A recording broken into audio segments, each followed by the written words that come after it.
And we are glad to have 3 new appointees to the appraisal board today. It's not often in very few years that I've seen us swear in 3 on the same day, but it does happen from time to time, and we're glad to have all of them join us. I've had a chance to meet with all of them for a couple hours each, and so we're looking forward to working with each of them.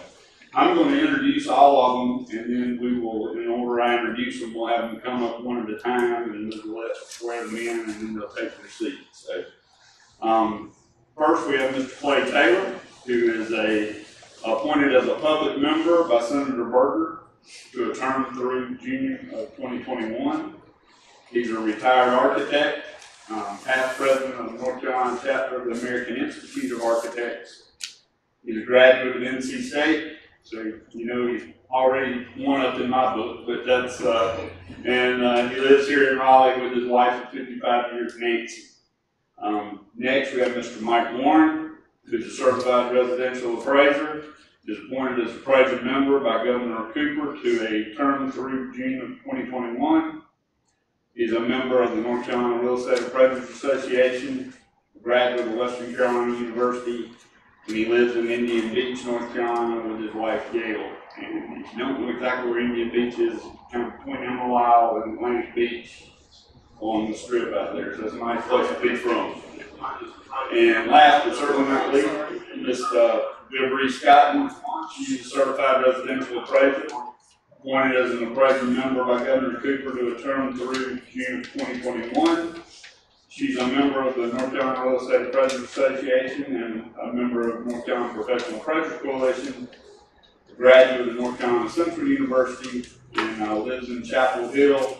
I will say, I was mentioning to her, we had a state graduate, a Western graduate, and a Central graduate, and at least we didn't have any Tar Heels. And she said that she's a Tar Heel fan. I should have guessed that she was from Chapel Hill. So she's here today with her husband John, son Kobe, and her mother Kiette Miller. So we're glad to have all of them. So we appreciate all of you being here. So we'll start with Mr. Taylor and let Mr. Collette take it from here.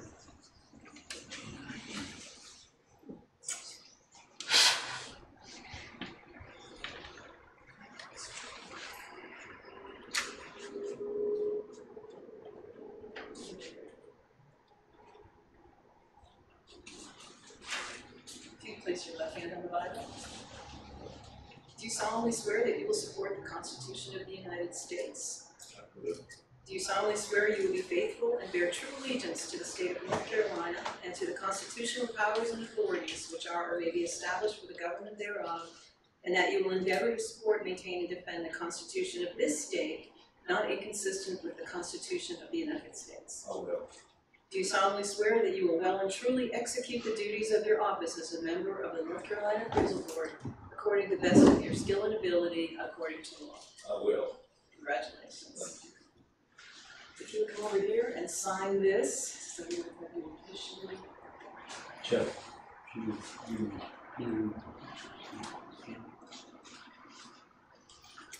Just 1 minute, Chuck has something for you.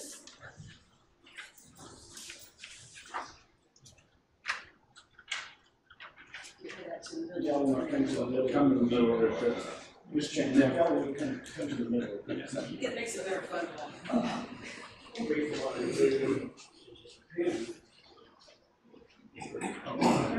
I'm not putting it on.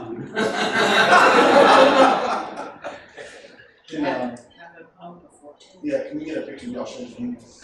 Sure. All right. Thank you, gentlemen. Great. Thank you. Mr. Taylor, you may be seated in your real seat. Warren. Pretty high, yeah. Congratulations, buddy. Very happy.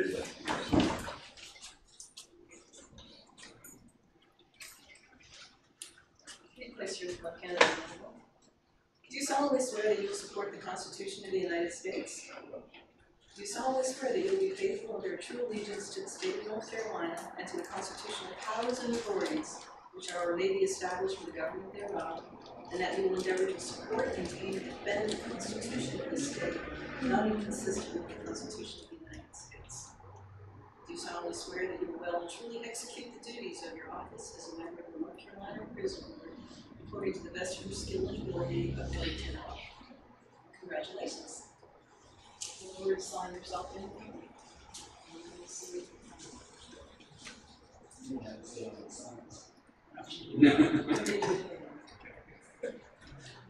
Okay.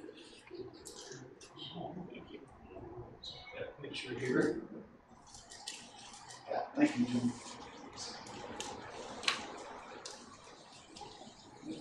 Scott. Which,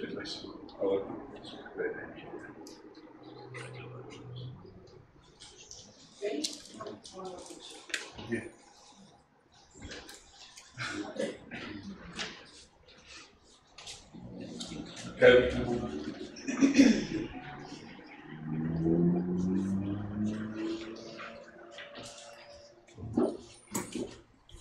Is your hand on the Bible? Give it back.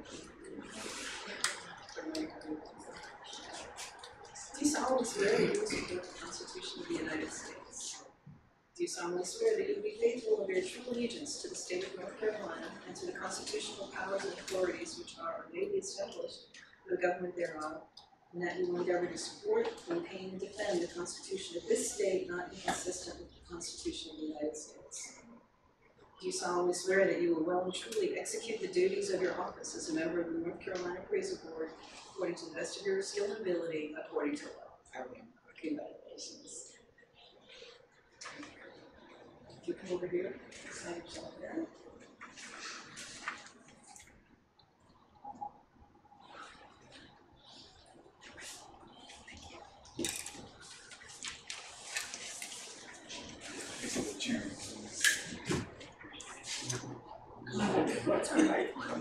can I hug her? All right, all three. 1, 2, 3. Great, thank you. Would you want to get a picture with me? Oh, sure. No, please, go ahead. Come on, we'll get a picture with her quickly. I'll Would you want to get a picture with me? it'll be me first.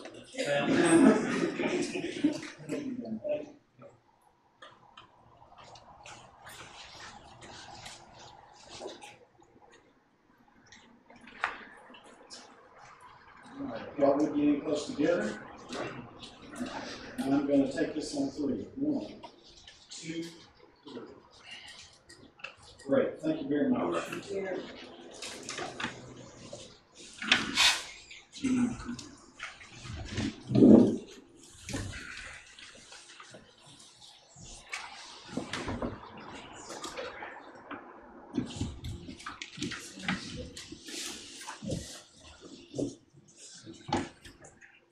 Okay, good morning. It is 9:13, August 7, 2008. The North Carolina Prison Board is in session.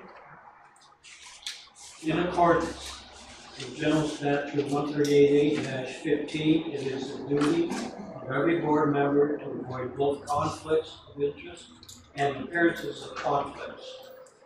Does any board member have any known conflict of interest or appearance of conflict with respect to any matters coming before this board today? If so, please identify the conflict of appearance of conflict and refrain from any undue participation in a particular matter involved. Nothing, fine, thank you. And I do believe that council needs to make a statement this time. Yes, Mr. Chairman, the North Carolina General Statutes require that whenever there is a potential conflict of interest, that be read into the minutes of the meeting.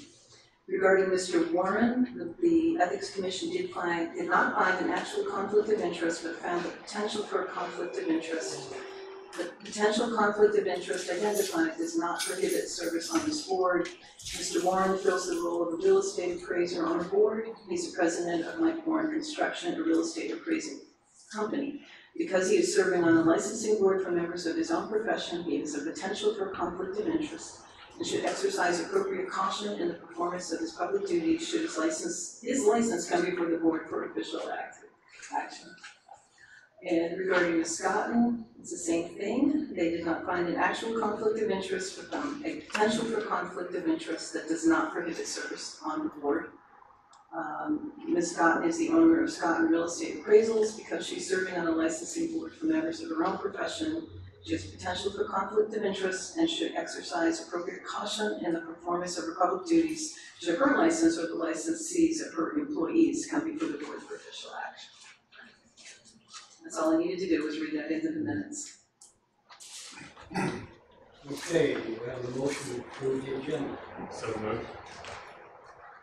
Do we have a second?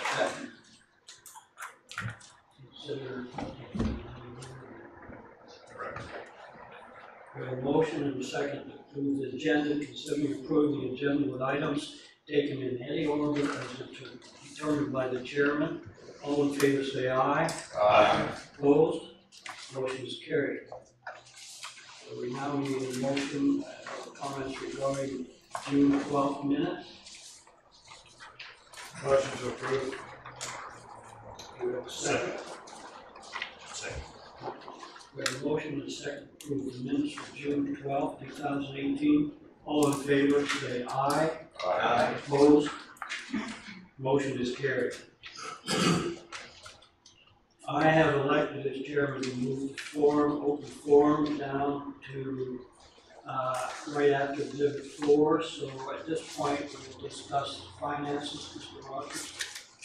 Okay, you have before you your June and July profit and loss statements.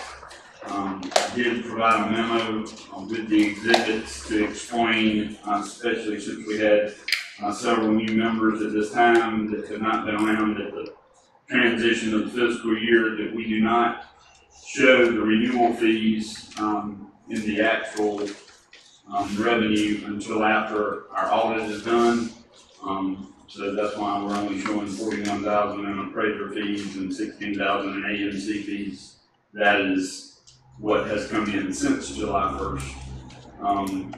To date, as of the day I did the memo, we've actually had $699,400 in appraisal renewals, and $288,000 for agency fees. So we're a little more than we projected for both, and we're still getting a few in.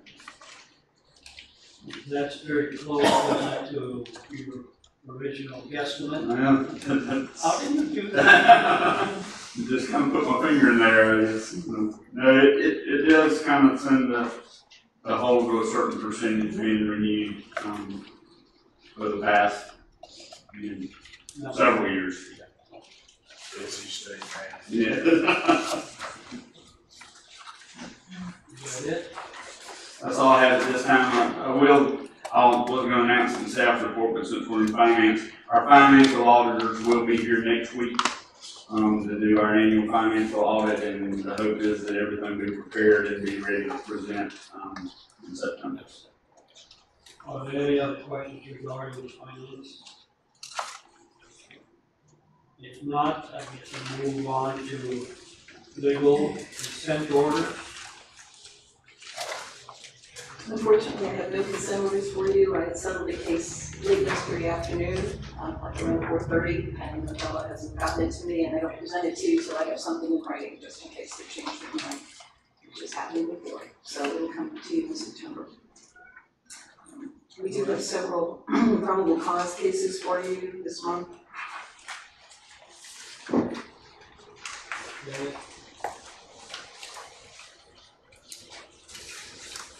As board members, if there's any particular probable cause issues they want to discuss, give me the page number and the case number.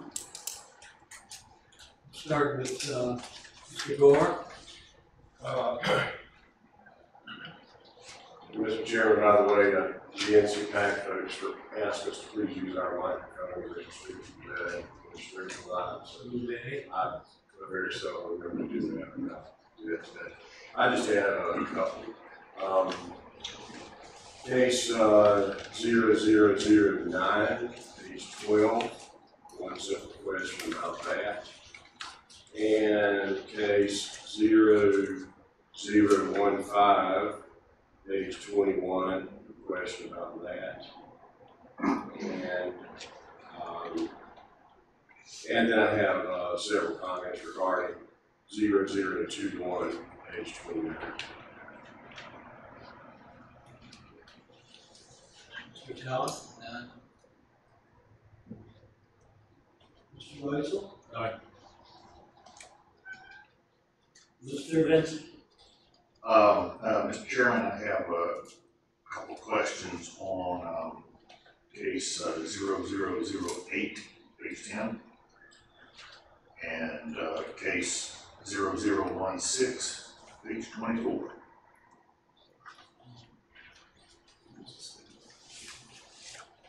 Is that it, sir? Yes.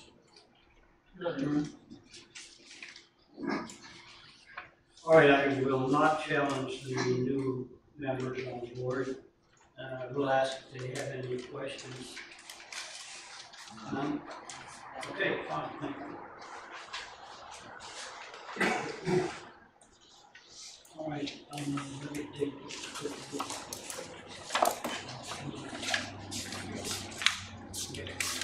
I make a recommendation that we accept staff recommendations on 0002, 0003, 0007, 0010, 0014, 0018, and 0031. I second. All in favor, say aye. Aye. Motion is approved. How about the hearing issue? 3. That covered most, there were 2 that he had questions about and 2 that covered, Okay, so. so, all right, those are covered. Very good. So we don't need a motion on the hearing. Okay, very good. All right, so we'll start out, let's see. Mr. Gore, would you like to start out with page 12? Yes, sir, Mr. Chairman. We have those.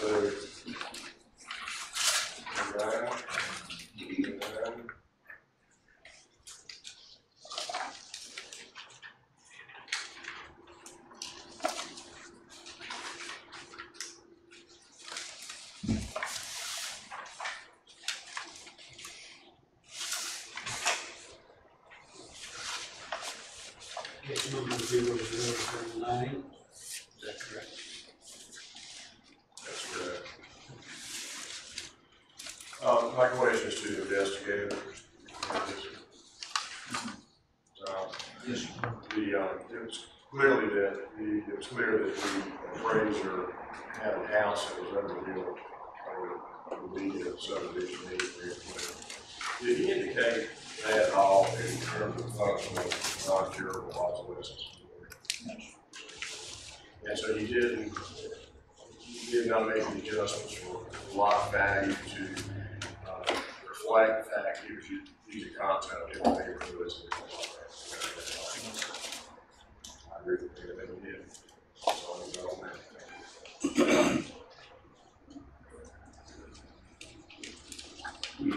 Move to move on forward, Mr. Gore. Yes, please. Second.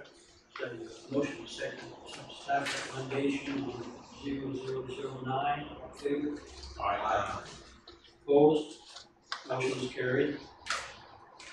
And the next one will be page 21.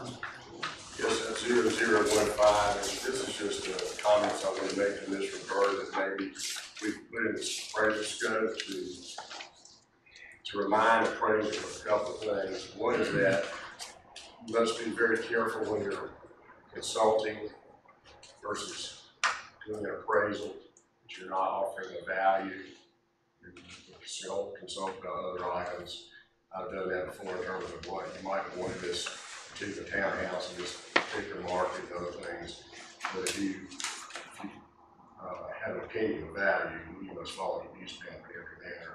think sometimes that gets lost to some of our peers. And along those same lines, there was another case that I thought Mike could comment and remind our peers about, and that is that appraisers need to make a thorough interview of the owners of the property. Specifically, Fannie Mae is asking for what updates have been made in the essentially last 10 years, particularly on baths and kitchens. And I think that was saving a lot of headaches. If they would really take time and sit down, I call it an interview, and go through, please tell me everything that you've done in the last 10 years about taking this property. That way, whether it adds value or does not add value, they see it on the report with us like you did consider this, and maybe possibly a word in the presence of everybody. It's a good suggestion for articles. So I'm going to extend recommendation staff 005. We have a motion and a second to accept staff recommendation on 0015. All in favor? Aye. Those opposed? Motion is carried. I believe, Mr. Gordon, you have one more on page 29. Go to that page.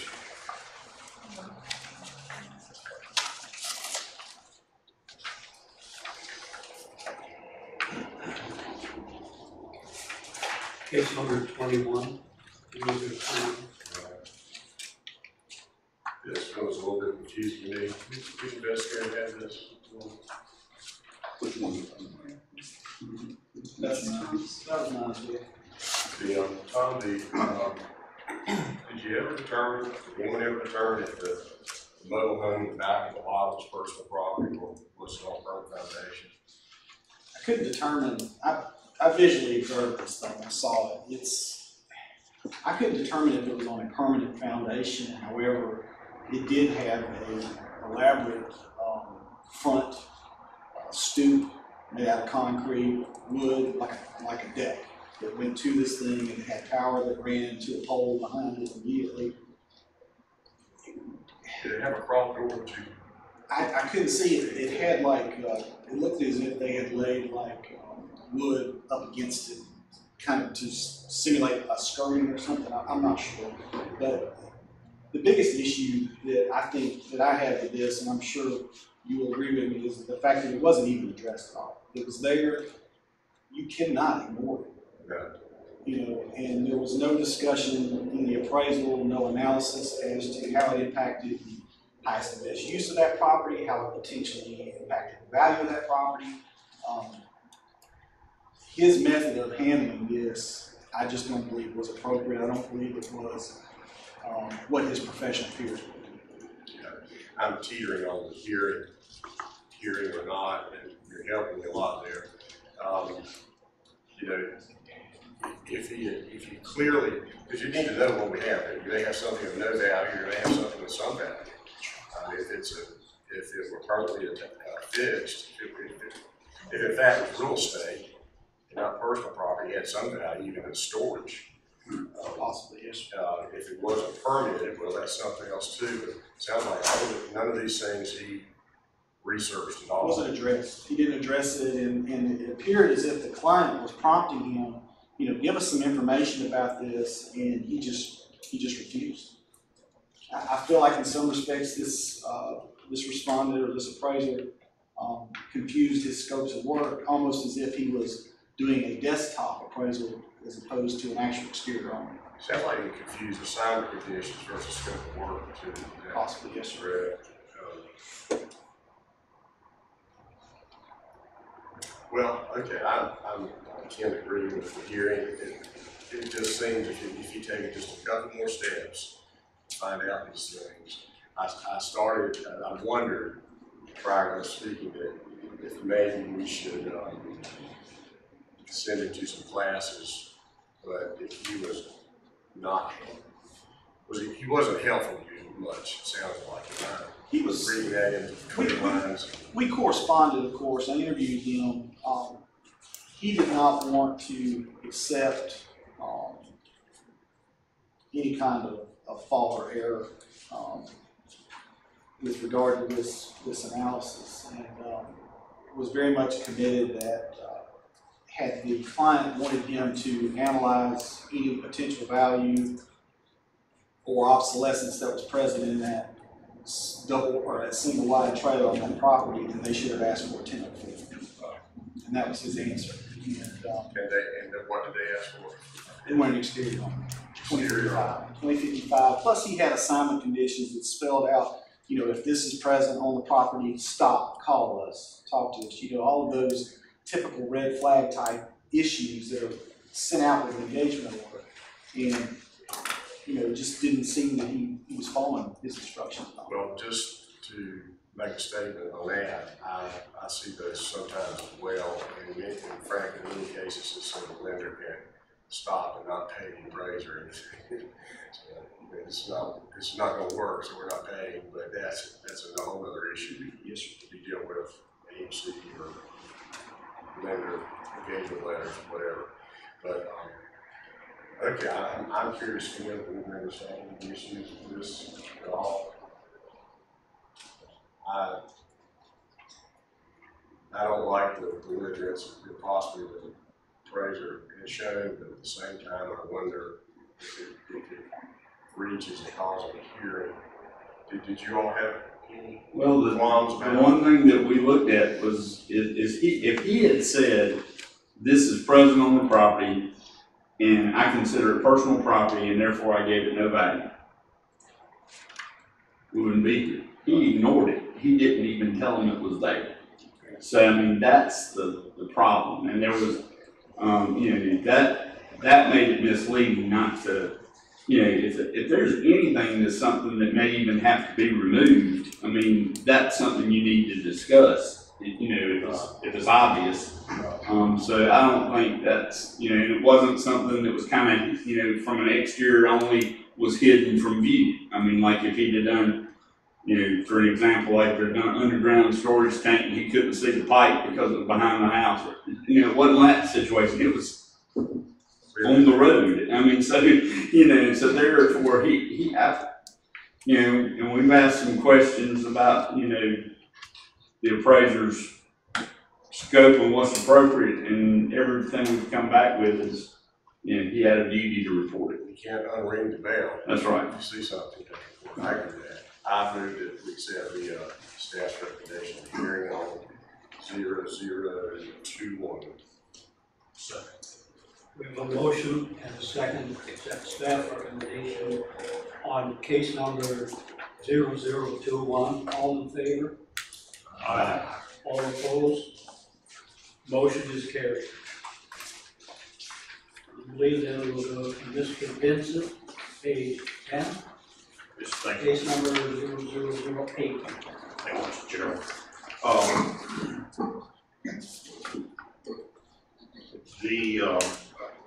My first question relates to part of the complaint itself. Says that a standard 3 review was performed on the respondent's appraisal report, and it appears then that the investigation centered around items that were named in that standard 3 review. Was the actual review report also made available to the investigation? Yes. Okay. And so there didn't appear to be any issues with the standard 3 review as far as it meeting use map requirements? No.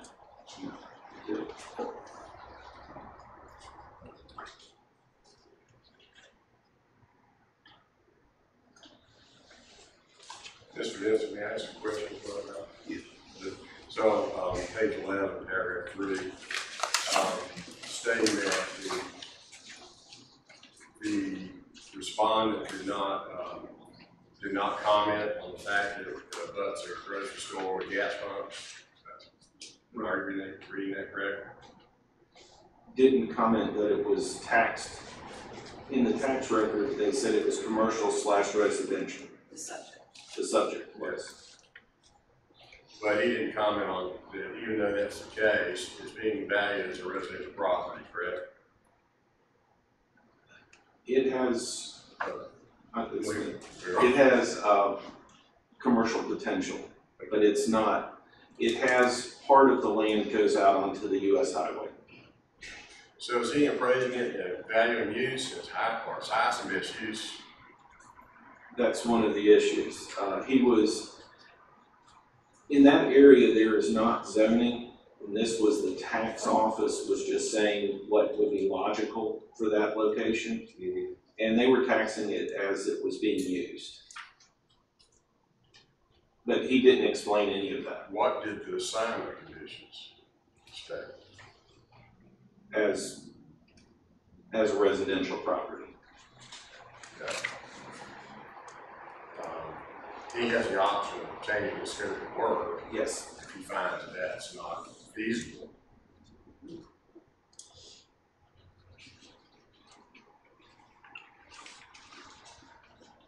It's almost like the other one, just except worse. Well, this one did explain that there was a grocery store next door. And you adjust with that external appreciation? No, he didn't adjust for it. Does that market doesn't call for that? Right. I looked at that, area too, Mr. Gore, it indicated, if I was reading it correctly, that a couple of comparable sales were similar. Yes. And so that was sort of built into the analysis. And, I just there was no other reference other than the review itself that had been done. And, since that was part of the questions that were popping up, I just would rather have, I want to make sure that that is also being analyzed with making the, statements against the appraisal. If they've done a standard 3 review on the thing, then I think we have the obligation to look at that too. So was the review more credible than the actual report?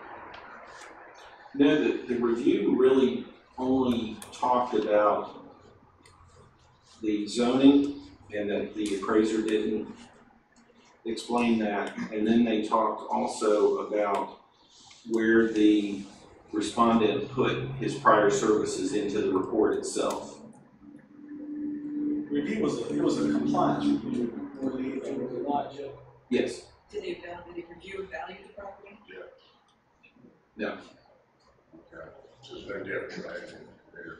Then, my He question agreed is, with it. Colin, if he is agreeing with that, we're in that gray area with the standard 3 review then, right?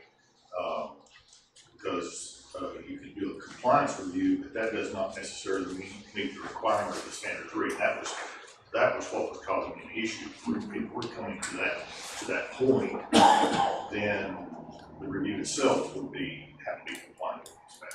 And so you just left out completely the comments about highest and best use. Just Check the box. said it was, check, was.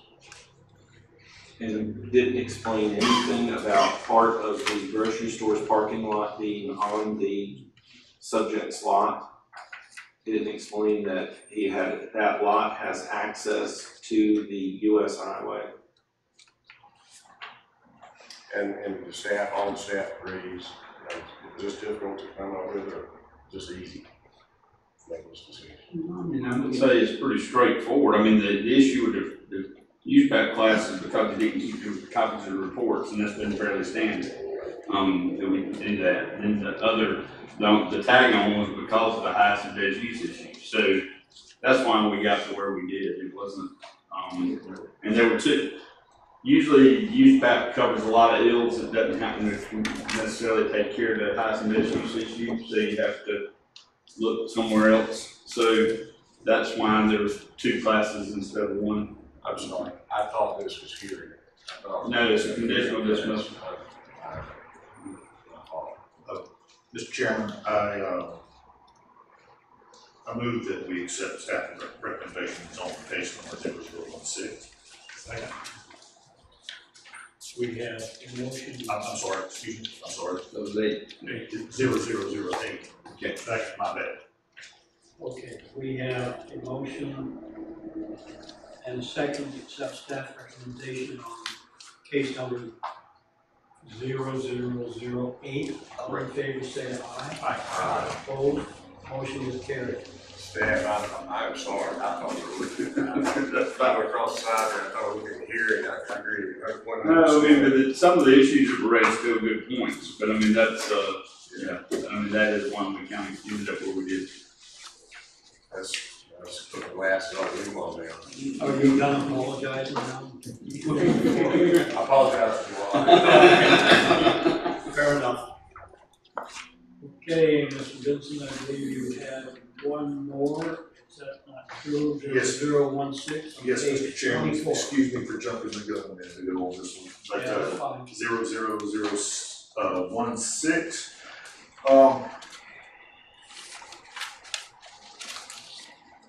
Again, on page 26, first paragraph.